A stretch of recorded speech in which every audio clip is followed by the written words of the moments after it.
Okay, hello there viewers. Today we'll be talking about Berserk Manga tribute because recently the mangaka, Kentaro Miura, he passed away, and because the manga is not finished, okay, it's a tragedy for all of us. Right, so today we are meeting up for the tribute for the mangaka. So firstly, what is Berserk?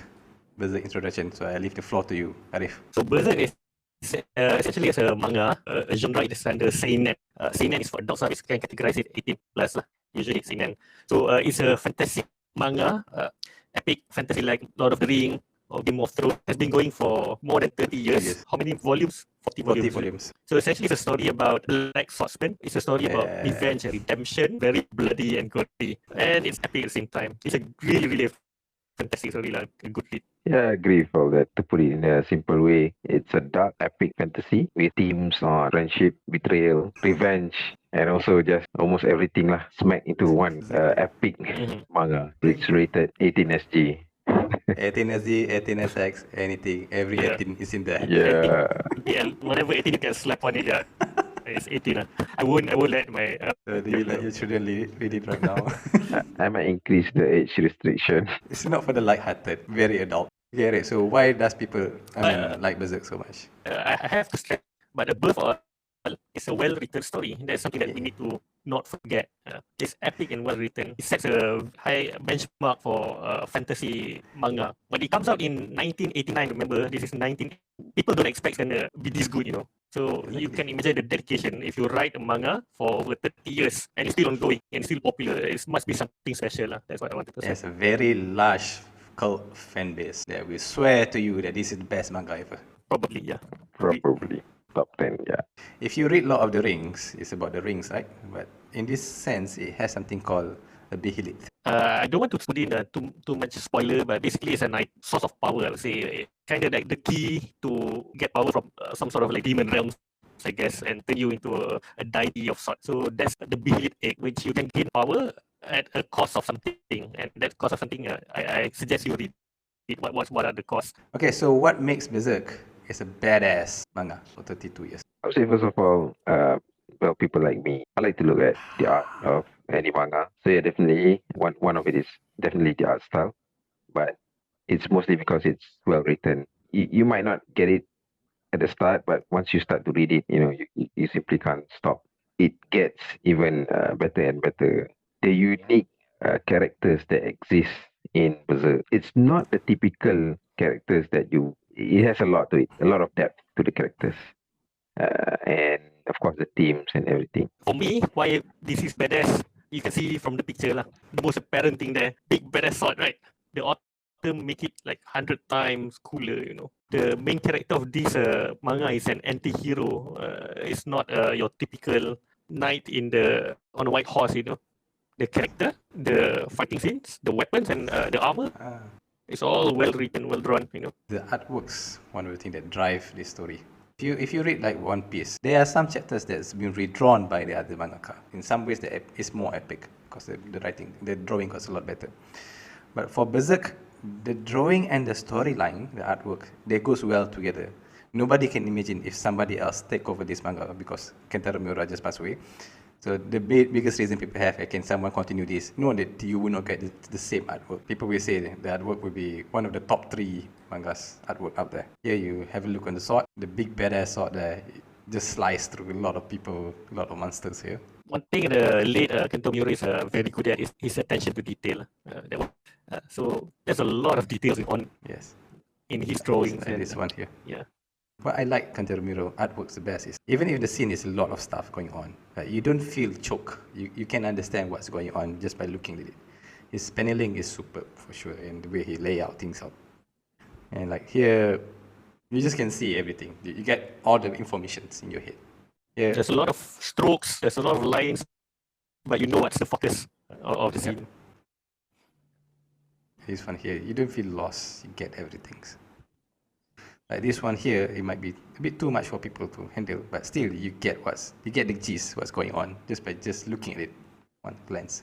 That was made Kentaro Miura is one of the best. Oh, this one is so good. Again, the composition is very nice. You can feel the force coming out. It's very clear, It has a lot of lines, there's a lot of detail. You can see the fur on the monsters and whatnot, but still very clear. I love his art. He's a master artist. Next. And yeah, this one, the Berserker armor. You cannot talk about Berserk without including this one. Any manga has power ups, but this one is well earned. You want to talk something about it, Ariff? Yeah. What makes First and Berserker foremost, iconic? yeah, it's very iconic. This armor, the sword is very iconic. That's why there's a lot of I say tributes to it in Dark Souls game, for example. This armor is a living armor, so it's kind of, like Ryu from Street Fighter got like those dark hado eating it from inside and making him evil and whatnot. So this armor is a boon but also a curse to the main character. So the more he uses it, the more he's gonna fall to the dark side. But he need to use it. Berserk it has a supernatural element. Sometimes you have to fight those monsters. Human can only go so far, so he has no choice. He has to use it. So you need to use this thing that eating you to fight the thing that is killing people. So you don't have much of a choice. And yes, Yeah. about the Berserker armor here. Agree.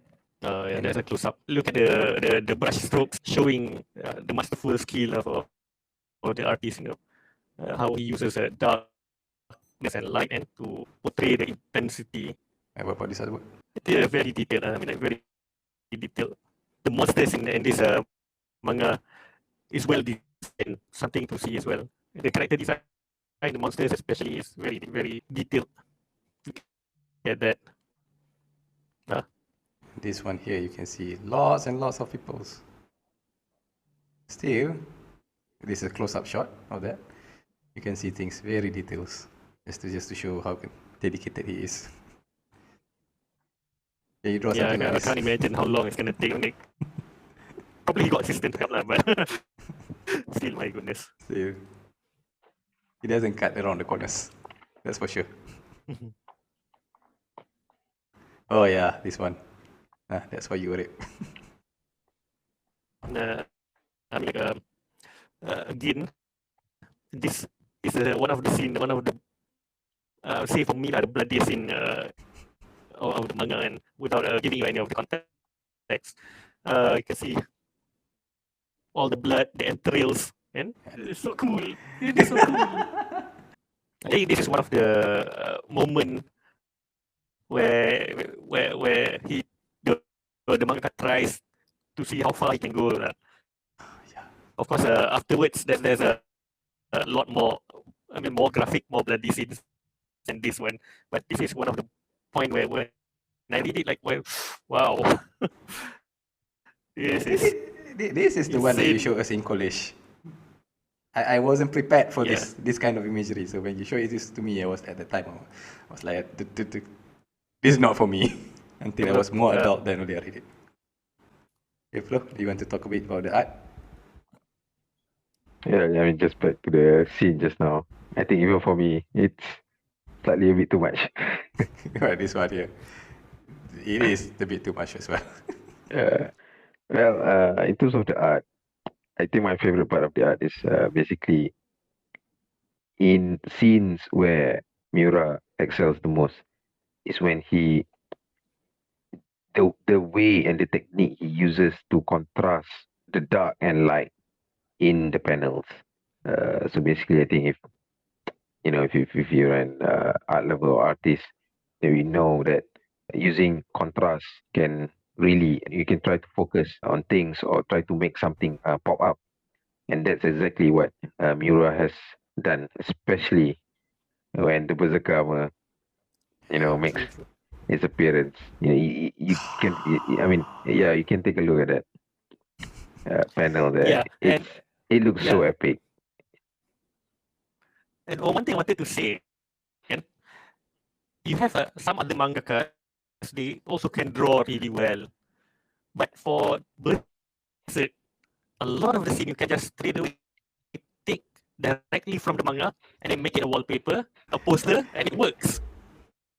Some other say One Piece, for example, the drawing is good, but it's not a wallpaper material. Like this one is directly from the manga and it's so detailed, so fluid, so intense that it works as a wallpaper. Like this one, You don't need a poster like One Piece. It has Yeah. like poster, what color poster, fish.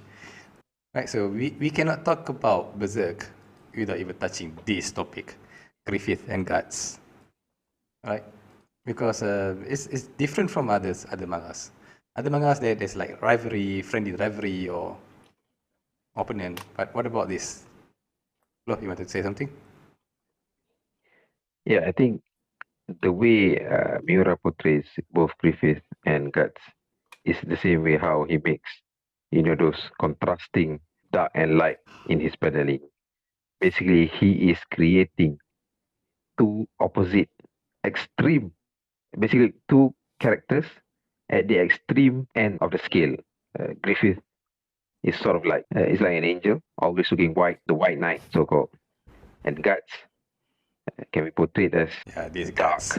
has a dark past. Even his drawing is full of shadows, making him look darker than his counterparts. Dark, badass, And evil. then, if you look at the way the story goes, of course, I don't know, I don't want to spoil much, but basically, in different phases of the story, both Griffith and Guts is always portrayed at the opposite ends, and they actually sort of switch to the other end.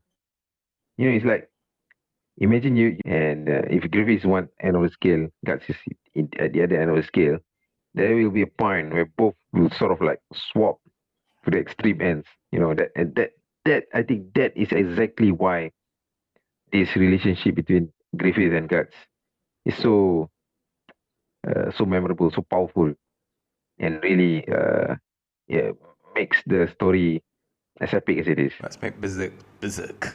Yeah, well put, well put. I agree. It's a depth and complexity of the characters, What you see is not exactly what it seems, And all of the characters in Berserk, at least the main characters, have a multi-layered element to them, characteristic to them. On the face value, Griffith is like the Jesus of the manga, But at the same time, Prophets. he got a lot of darkness inside, and Guts is a dark, menacing character, brutal, like to be in solitude, but at the same time he also got like a soft, Soft side. deep, side of him, So without spoiling anything, but it's a very well written, well thought characters. Okay, don't spoil too much, but hey, what's your favorite arcs? Well, actually, the arcs in Berserk is really long. It's difficult to point out exactly what arc, but maybe I can point out scenes or parts in the story which is my favorite. So basically, I'm an action team person, so I love every time the Berserk armor makes its appearance, especially the first time. When I can't remember exactly, but Griffith's uh, so-called new band of Hawk, is attacking the base of the Yes. witch, I think. Yeah, and then it's the part where the Berserk armor made its first appearance. And also the parts, the Skull Knight, and also the Sprattuzot makes their appearance. I simply love every single bit that they appear.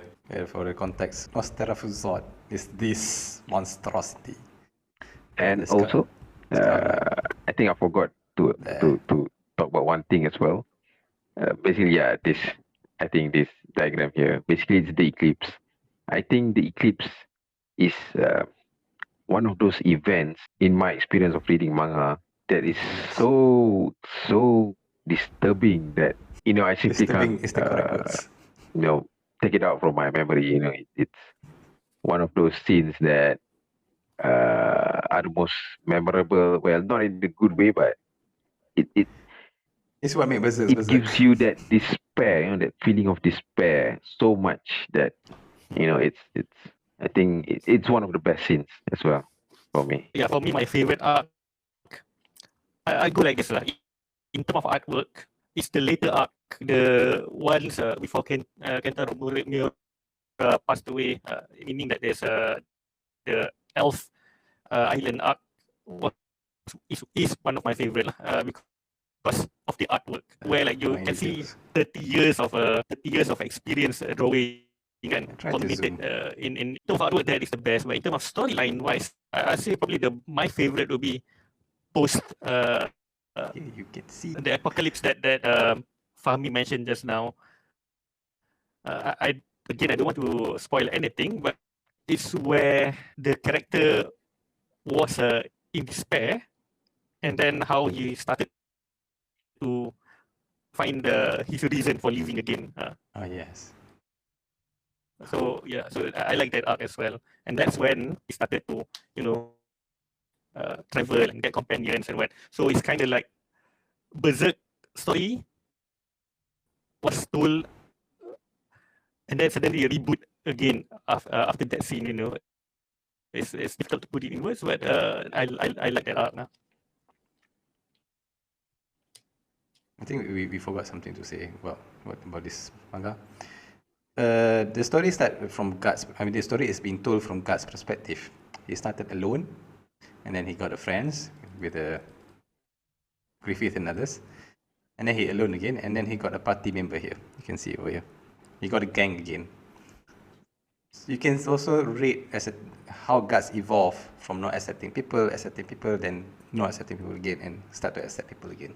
And there's a lot of character development, character growth over there. In terms of my favorite arc, I think it's the second tragedy. it's during the rebirth scenes. To show that how this... No, it's just like the place is a lot of torture, a lot of despair. And because of how horrible is the place, they can make the second calling again. It's not supposed to happen, but because of how horrible the place, how darkness it is, and the evil rise more again. And in fact, this is one of my most memorable scenes, because I remember when I read this part around 5 to 6 times just to say, what the heck just happened? I'm not trying to spoil it too much over there. So yes, whenever eclipse happen, it's what makes Berserk Berserk. You will not find it from another manga. Okay, and it's not as simply just summoning demons. It doesn't happen like that. It has more depth into it whenever the horrible thing happens. Okay, so before we end, yeah, of course we would like to say thank you to Kentaro Miura Sensei. And I forgot to screenshot. Even DC Comics say, hey, they will still continue on with this legacy. Still recommend Berserk. So my biggest question to both of you, since Berserk does not has an ending because the mangaka dies, and maybe, hopefully, someone will continue it. Who knows? The assistant give a cryptic message. They might continue it. Okay, will you recommend Berserk to another person, although it doesn't have an ending? First and foremost, definitely a good story is a good story, regardless of whether it's finished or not. You don't read the story for the ending. You read the story for the journey as well. Of course, Berserk is a good story. You read it for the art. You read it for to see why it stand out compared to other manga, and enjoy it. Right? If the story is going to be continued by perhaps the assistant or the other artist, I don't know, then for me it's good. But if it doesn't, it's still fine. It's still good read. Yeah, Will you recommend? definitely. I'll definitely recommend it. Other people. I mean, if you love to read manga, definitely it's one of the must read manga. I mean, it's up there, with, I mean, for each genre, for example, sports, you have slam dunk, you know, Slam Dunk. the detective mystery style, you have Death Note, and then you have One Piece, the shonen stuff, in the typical shonen style, you have Naruto and One Piece. But I would say, in terms of fantasy setting, epic dark fantasy setting, Berserk is definitely a must read. And well, it doesn't matter if it doesn't finish, because most of the time, anyways, people get disappointed with endings. Okay, so yeah, it's better that it ends this way. In fact, if you look at the most recent chapter of the manga, ends in a really sort of vibrant, positive mode. So I would say that's already feels like a good ending. It's like when you end, when we binge watch Netflix, series every week. It never ends, right? There's no ending. Most of the series that we watch has no endings, but we still enjoy watching it. So it's the same here. So just imagine that, the recent chapter is basically so-called just the first ending, but you can still continue the story. And I do hope, like Ariff mentioned, I do hope that someone will actually take the mantle and continue the story. Of course, the expectations won't be as high as Miura Sensei because, it's Definitely. it's simply something that cannot be recreated again. But I do hope, someone just tries to do so, just for the fans, so that you can see uh, the end to it, and hopefully it's the ending that uh, Miura Satisfies. Sensei envisions it. Yeah. Yeah, just like the Wheel of Time novel, if you know about it, it's a fantasy novel. The author died, but before he passed away, he left with all of his notes, and he said to his wife, "Find another great author to continue his works." And they did it well. Okay, the fans love the ending, and through the notes, it helps, so the story doesn't get trash. Well, Berserk is a manga that you need to read if you want to try the dark fantasy. It sets the bar up there, just like what Ariff, just like what Ploh mentioned just now. And once you read it, then only you Yep. understand why people talk about Berserk. It's the legacy that Kentaro Miura Sensei has passed down to us. If DC Comics is still going to recommend this manga, and why don't we recommend as well? Okay, and alright, I think that's all for now. Try to support them if it's possible. Try to buy the original manga. If not, hey, try to read it somehow. Okay, you will surely would not be disappointed with this manga. Okay, that's all. Thank you very much for coming. And that's all, viewers. Thank you for watching. Please comment, share, like, and subscribe. Bye. Bye. Right.